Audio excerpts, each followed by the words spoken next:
I told you everything that Moses and the prophets said about me must be accomplished.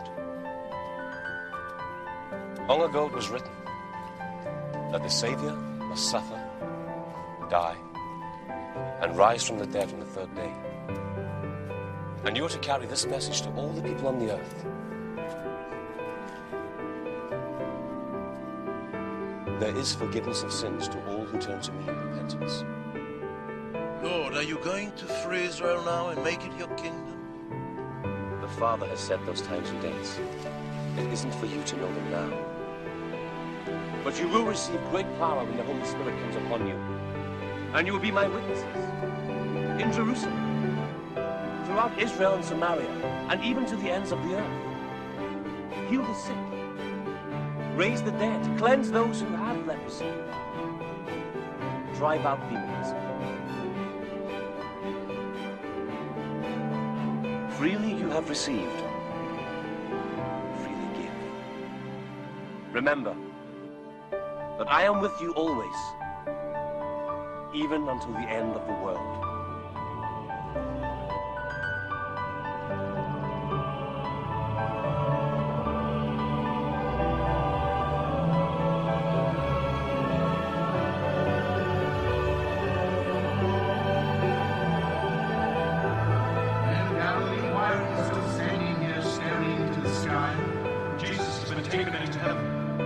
Someday, just as you saw him leave, he will return.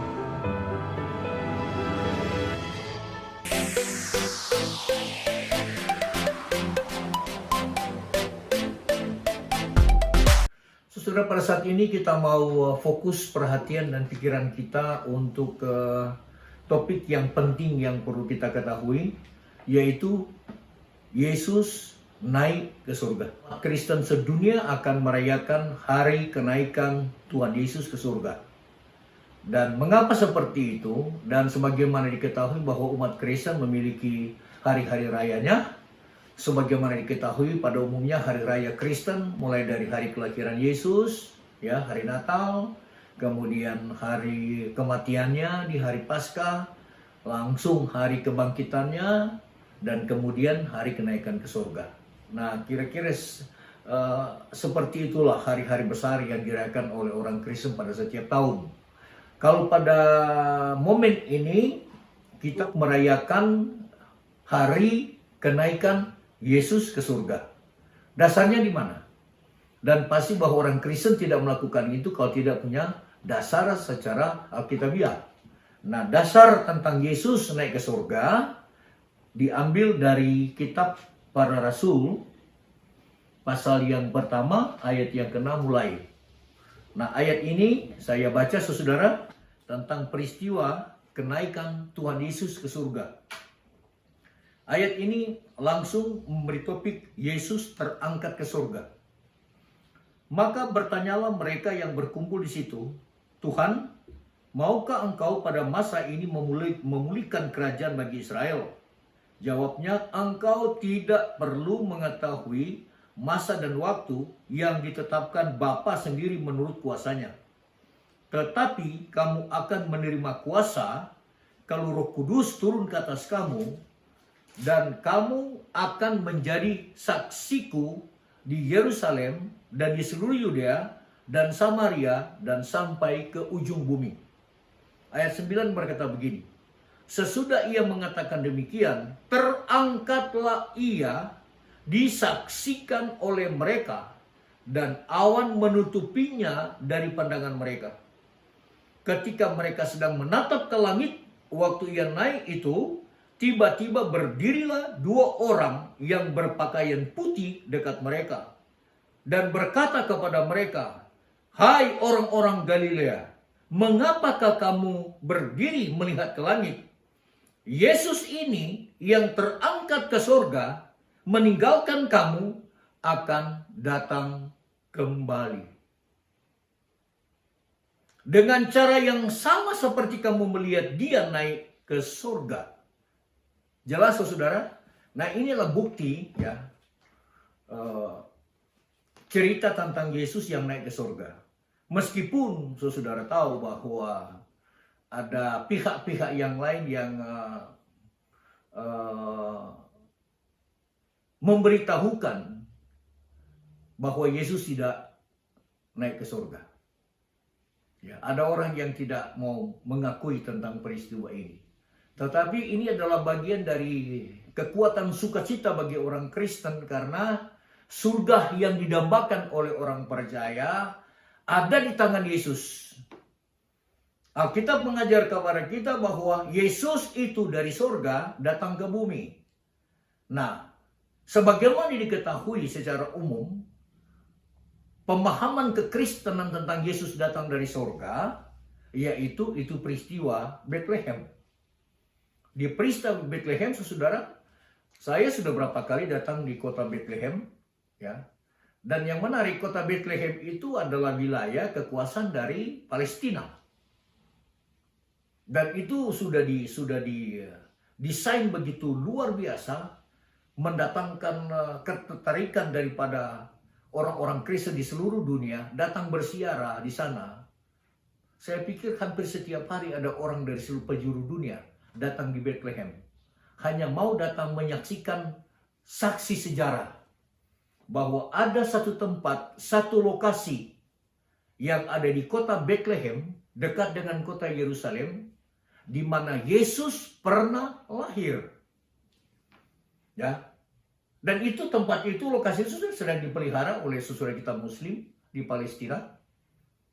Nah, sekarang itu betul seperti ini, saudara.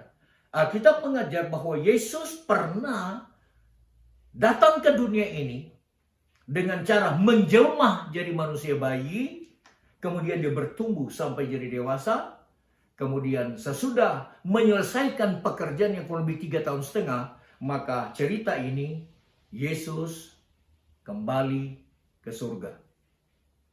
Saudara, ini sangat penting untuk dipercayai, diyakini, dijadikan sebagai satu landasan kepercayaan bahwa pernyataan Alkitab memberitahukan kepada kita bahwa Yesus adalah Allah yang menjelma jadi manusia. Terdapat di dalam bukti dan fakta sejarah, Yesus pernah ada. Dan lebih meyakinkan kepada kita, saudara, bahwa kelahiran Yesus yang akan dilahirkan oleh ibunya Maria, ya, di kota Bethlehem sudah diberitahukan oleh para nabi di ratusan tahun sebelumnya. Bahwa Yesus akan dilahirkan oleh seorang perempuan yang akan dinamakan anak bayi itu, yaitu Immanuel. Yesus Kristus Tuhan. Ibunya jelas-jelas dikatakan adalah Maria. Itu fakta di dalam pemberitaan firman Tuhan. Nah, sekarang saudara, ini cukup meyakinkan kepada kita kan saudara, bahwa Yesus naik ke surga. Ya. Yang harus kita teliti di sini adalah mengapa sampai dikatakan topik ini Yesus naik ke surga. Nah, kalau kita lihat cerita dalam Alkitab memberitahukan kepada kita bahwa Yesus turun dari surga. Sekarang dikatakan naik ke surga. Coba kita lihat saudara, Alkitab mengajar kepada kita di dalam kitab Yohanes pasal 8 tentang peristiwa Yesus dari surga turun ke bumi. Yesus dari surga turun ke bumi. Dan itu yang dikatakannya, saudara. Kita tidak perlu dengar dari siapa-siapa. Kita tidak perlu dengar dari seorang ahli sejarah. Kita tidak perlu dengar dari orang-orang yang menyaksikan tentang dia datang dari surga. Dan kita cukup percaya bahwa Yesus sendiri yang berkata bahwa dia turun dari surga. Nah ini ya saudara. Mari kita lihat dalam Yohanes pasal 8. Maka Yesus berkata pula kepada orang banyak dalam Yohanes 8 ayat 21. Aku akan pergi dan kamu akan mencari aku, tetapi kamu akan mati dalam dosamu. Ke tempat aku pergi tidak mungkin kamu datang. Aku akan pergi. Pergi kemana? Ini bukan satu lokasi yang tertentu yang Tuhan katakan bahwa dia akan pergi. Tapi yang dimaksud dalam konteks ini, dia akan pergi ke surga. Tetapi Tuhan secara gamblang berkata kepada mereka bahwa mereka nggak bisa pergi di tempat yang dimana Yesus akan pergi. Karena mereka tidak mau percaya kepada Yesus. Ini kata ayat ini. Aku akan pergi ke tempat di mana aku berada sebelumnya. Tetapi kamu tidak bisa pergi ke situ oleh karena kamu tidak percaya. Nah, coba saya lihat. Saya tunjukkan saudara ayat yang ke-22. Maka kata orang-orang Yahudi itu, apakah ia mau bunuh diri? Dan karena itu dikatakannya, ke tempat aku pergi tidak mungkin kamu datang. Lalu ia berkata kepada mereka, kamu berasal dari bawah, aku dari atas. Kamu dari dunia ini, aku bukan dari dunia. Perhatikan itu saudara ya.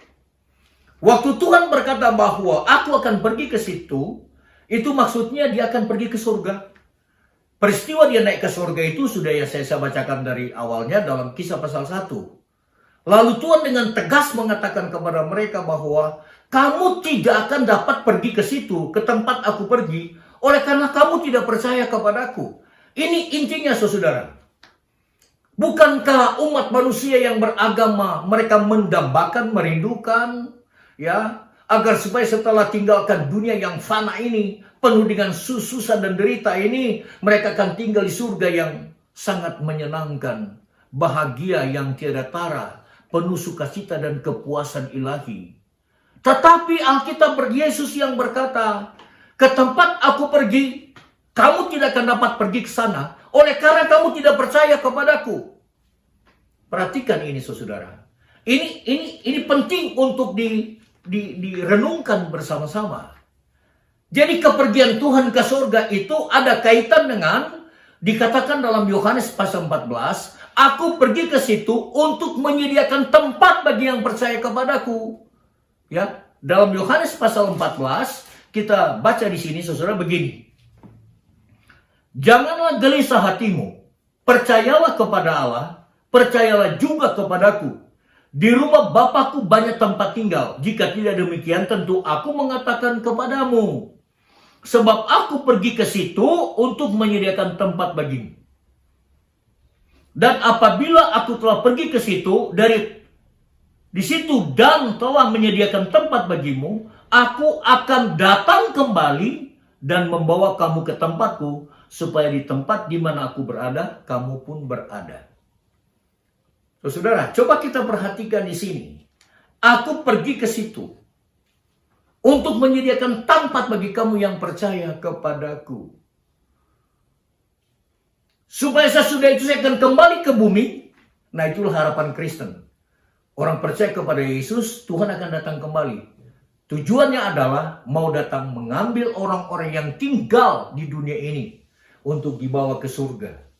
Tetapi bagi mereka yang sudah meninggal dunia di dalam Kristus, dalam kitab Wahyu 14 berkata bahwa berbahagialah mereka yang mati dalam Tuhan sejak sekarang ini. Karena mereka akan istirahat dan mereka akan mengalami kebahagiaan ilahi selama-lamanya di surga. Wahyu pasal 14 itu saudara. Jadi bagi mereka yang sudah mati pada zaman sekarang ini, yang percaya kepada Yesus, mereka akan dibawa ke surga.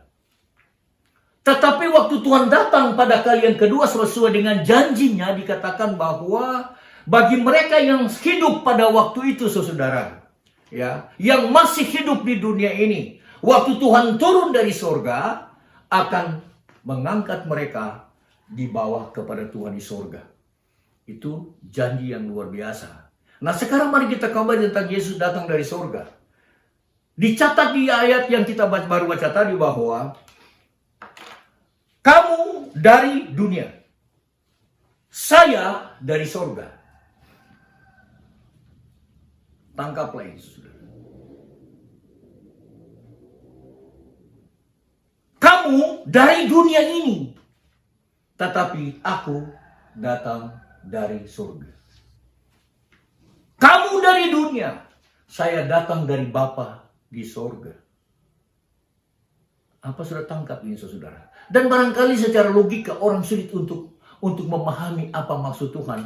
Tetapi saudara, tentang teori inkarnasi kan itu tidak sulit juga untuk dipikirkan. Allah yang maha kuasa, yang transcendence itu, Allah yang dianggap terlalu jauh dan sulit berkomunikasi dengan makhluk manusia. Menjadi Allah yang imanen, Allah yang dekat dengan manusia. Dunia sekarang, saudara, yang tidak mau percaya kepada Yesus adalah golongan bagaimana mereka itu yang menganggap Tuhan itu terlalu jauh. Sulit dipahami, ya. Sulit sekali diketahui. Itu yang disebut Allah yang transcendence. Tetapi bagi kekristenan, Allah itu Allah yang imanen. Transcendence itu udah terlalu jauh, sulit dipahami, ya. Tetapi Allah yang imanen itu adalah Allah di mana sudah datang sebagai manusia Yesus dan memperkenalkan diri kepada manusia di dunia ini bahwa dia adalah Allah. Yesus adalah inkarnasi yang maha kuasa, saudara. Dia rela menjadi manusia biasa, tetapi dia mengajar banyak orang. Alkitab ingin yakinkan kepada saudara bahwa Yesus yang kita percaya, dia bukan sekedar manusia biasa, saudara. Dia bukan sekedar tokoh agama. Dia bukan sekedar seorang punya kemampuan kekuasaan secara spiritual. Dia bukan sekedar hanya mempunyai kemampuan yang istimewa. Dia bukan sekedar manusia intelektual yang pandai, yang hebat. Dia bukan sebut figur yang sangat-sangat berpengaruh atas manusia. Tetapi Yesus adalah Allah, saudara. Dalam Yohanes 13 ayat 13 berkata, kalau kamu berkata bahwa aku adalah guru dan Tuhan, benar katamu bahwa saya adalah guru dan Tuhan. Siapa yang dapat mengklaim dirinya sebagai Tuhan? Kalau Yesus berani berkata bahwa dia adalah Tuhan, saudara, ini satu penghancuran, pengkhianatan terhadap hukum pertama dalam 10 hukum. Tidak ada ilah lain di hadapan hadiratku. Sekarang Yesus muncul di tengah-tengah masyarakat Yahudi. Di tengah-tengah daerah Palestina berkata, saya adalah Tuhan. Saudara, mestinya dia harus dibunuh. Ya, karena dia mengklaim dirinya sebagai Tuhan. Dan saudara, itu memang benar. Pengakuannya, saudara, bahwa dia adalah Tuhan adalah benar. Nah, sekarang penjelasan kepada kita.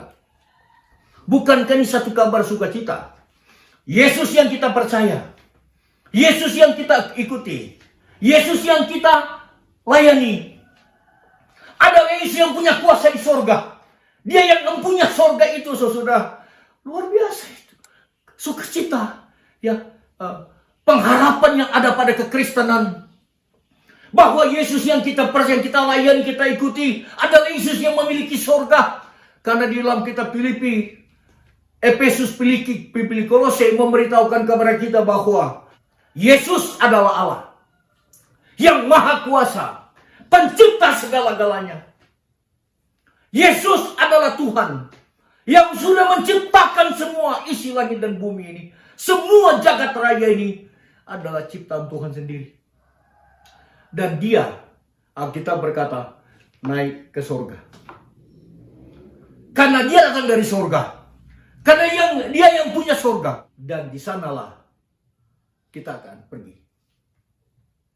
Itu satu jaminan yang luar biasa. Untuk apa, saudara, kita mau ikut manusia? Untuk apa kita mau hormati satu manusia yang kita anggap orang yang paling hebat di dunia ini, tapi tidak punya kemampuan untuk membawa kita ke surga? Rasul-rasul di dalam Alkitab tidak pernah memberi jaminan bahwa mereka itu adalah punya otoritas khusus untuk membawa kita ke surga. Tidak ada. Nabi-nabi, nggak ada satu nabi yang pernah mengklaim dirinya bahwa dia mampu untuk membawa orang ke surga. Nggak ada, saudara. Sampai dunia kiamat, sampai hari kiamat, tidak akan ada satu orang yang akan pernah tampil dan memberitahukan bahwa dirinya punya kuasa untuk membawa orang ke surga. Tapi Yesus berkata, percayalah kepada Allah, percaya juga kepada aku. Karena di sana banyak tempat yang sudah disiapkan bagi kamu yang percaya kepada Dia. Orang-orang percaya dan beriman kepada Yesus Kristus memiliki satu tempat yang pasti yang dijanjikan oleh Tuhan sendiri. Dan ini kabar gembira bagi kita, saudara. Marilah kita sebagai orang Kristen yang sudah sungguh-sungguh percaya kepada Tuhan, peristiwa kenaikan Yesus ke surga itu mempunyai arti yang sangat jauh dan dalam. Karena di dalam bermakna bahwa itu satu janji. Yesus bukan hanya tinggalkan manusia tinggal di dunia ini dan mereka merana, tidak, saudara. Yesus datang ke surga dan memberikan jaminan kepada orang-orang percaya. Mereka yang percaya kepada Dia akan datang ke tempatnya, saudara. Bukankah itu satu hal yang luar biasa? Ya, Yesus berkata, pergilah ke seluruh dunia, beritakan Injil.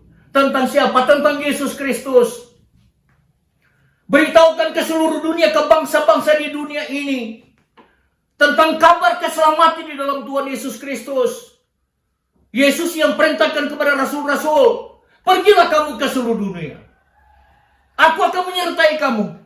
Jadikan segala bangsa-bangsa itu adalah murid-murid Tuhan. Wah, saudara, luar biasa. Ini kerinduan Tuhan. Supaya orang-orang Kristen, orang-orang percaya kepada Yesus harus pergi ke seluruh dunia. Memberitahukan pada setiap insan manusia. Agar supaya mereka percaya kepada Tuhan Yesus. Ya, Tuhan Yesus sudah menyiapkan jalan datang ke surga. Ya, dan Dia juga yang pemilik surga itu. Memberikan pengharapan kepada orang-orang percaya. Bahwa kita hidup ini, tinggal di dunia ini. Kita susah atau senang. Berbeban atau tidak berbeban. Siapakah kita, saudara? Kita tidak akan memikirkan siapa kita. Yang penting kita bekerja saja untuk Tuhan. Kita layani Tuhan Yesus. Ada satu ketika kita tinggalkan dunia ini. Barangkali kita ada banyak keluh kesah di atas dunia ini. Banyak kali kita ada banyak penderitaan, banyak pencobaan, banyak kesulitan, banyak halangan dan rintangan. Sekarang kita ada masalah dengan virus corona, saudara. Tetapi itu tidak menakutkan bagi kita yang percaya. Karena satu tempat yang sudah pasti, yang dijanjikan oleh Tuhan Yesus, barang siapa yang percaya kepada Dia, pasti selamat. Maukah saudara pada sekarang ini mau yakini bahwa engkau siap mengikut Yesus? Maukah saudara pada saat ini ikut Yesus? Sadarlah dan bertobatlah. Datanglah kepada Tuhan. Rendahkanlah dirimu kepada Tuhan. Percayalah kepada Dia. Akuilah semua dosa-dosa kita. Ikutlah Dia dan layani Dia. Kita akan diselamatkan oleh Tuhan.